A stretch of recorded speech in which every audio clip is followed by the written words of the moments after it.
you're here. Hello. Hello. Would you like a cashew nut? So one of my subscribers, specifically Squeak Tube, which I love the name by the way, asked me where I got my enclosure from and the things inside it. Obviously, my enclosure changes all the time, depending on, what I want to set up for my mice, but I'll talk you through what I've got at the moment. So the actual enclosure itself is the IKEA, I can never say this right, I don't know whether it's Detolf or Detolf, but yeah, it's the IKEA glass cabinet essentially. And for the lid, I just bought some wood and some fly screen mesh, just from, our local hardware store, and just nailed that together, and then I staple gunned the mesh to the bottom. So it's not like the neatest job in the world, but it works. So the tractor I've got at the moment actually came from a baby toy section. I just wanted a toy tractor that I can put food in the back of, because they love eating out of the back of this when they're not burying it. And yeah, just something for them to explore.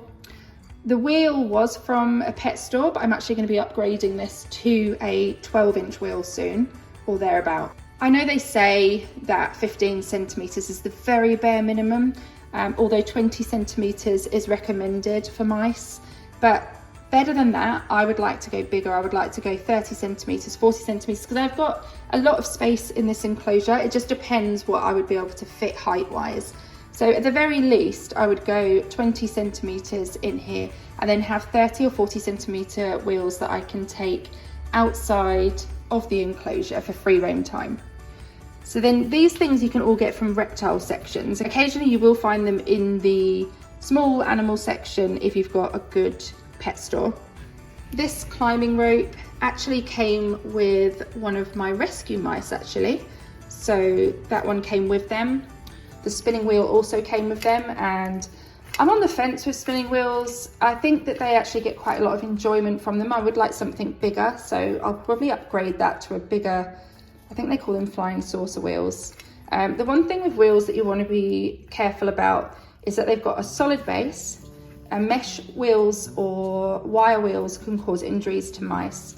Number one, bumblefoot can be caused by mesh, as in really hard mesh. So even the mesh that they run along in here, although people say to me they might escape, I quite like using fly screen mesh because it's a bit softer on their feet as opposed to the metal wire, but that's just a personal preference. Wire wheels, feet and tails can get caught in them. And like I said, mesh, if it's too hard, it can create bumblefoot. So yeah, we have to be careful of that, don't we, Bramble? Hey? Let's give Bramble a treat. I've got some cashew nuts here. So.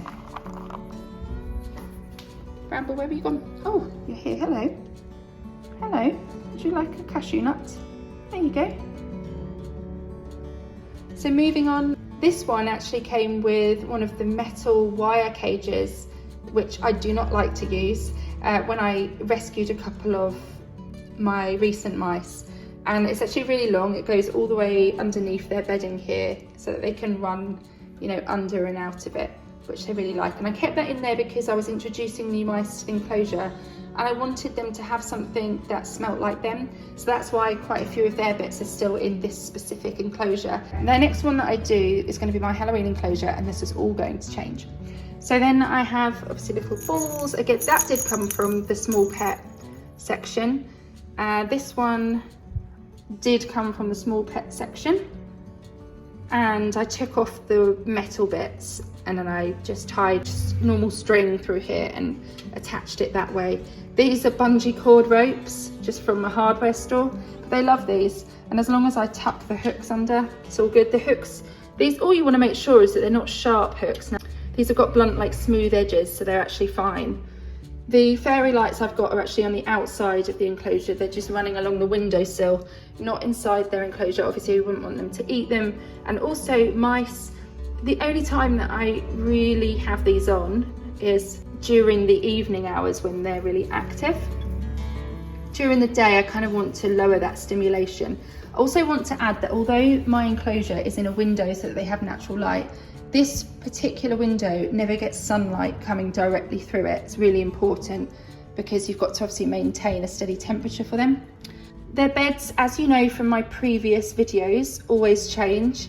Right now they actually have a cardboard box, which they love, to be honest. They really like to build their own houses. So I put in bundles of tissue and things and they rip it up.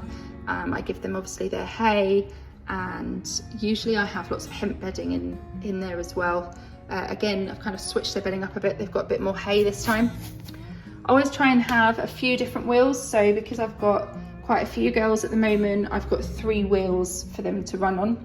They've got their hammock. This was from the small animal section. Mineral chews and wooden things are obviously really important because it keeps their teeth short. As you know, or may not know, and should know, mice teeth never stop growing. So if they don't have sufficient things to chew on, then they're just going to keep growing and growing and growing, which wouldn't be good for them obviously, or for you. And then over here I've got their bendy bridge. I really like using these to partition things off, but right now I've used this as a little tunnel that goes into their house section. Oh, hello. Hello, Houdini. Hi. Would you like a cashew nut? I'll get you one. Would you like a cashew nut? Cashew nut? No, no, no, that's my finger. The cashew nut's there, that's it. Good girl. It's a big cashew nut, isn't it? Oh, hello. This is Coco. No, my finger. Get you a cashew nut. More cashew nuts. Billy, would you like a cashew nut? Not sure? Coco? There you go. You want it? No? I don't think you're interested. Tell you what, I'll leave it here for you. And if you want it, you can take it. Just remember, they might have had traumatic experiences. They might actually be really scared, and it takes them time to get used to you. So you just have to be patient with them, and they will definitely get used to you. Now she lets me come near her. Well, that is definitely my nail.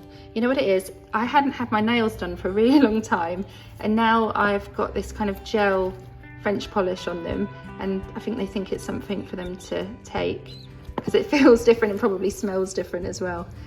Probably feels a bit plasticky to them, doesn't it? So yes, so that's the main setup at the moment. Obviously I have a couple of bungee cords, and then I have sticks in here as well. Any sticks that I use, if they're not bought from a pet store, what I do is I put them in the oven and I make sure that any bacteria is gone. And also you always want to double check that the wood is safe for your mice. Obviously different trees have different natural chemicals in their bark, which can be toxic to mice if they're not, you know, ones that are good for them. So just check that out. Oh, was that fun? So I'd say Billy was probably one of the most nervous when I got her. So she definitely has taken a little bit of time.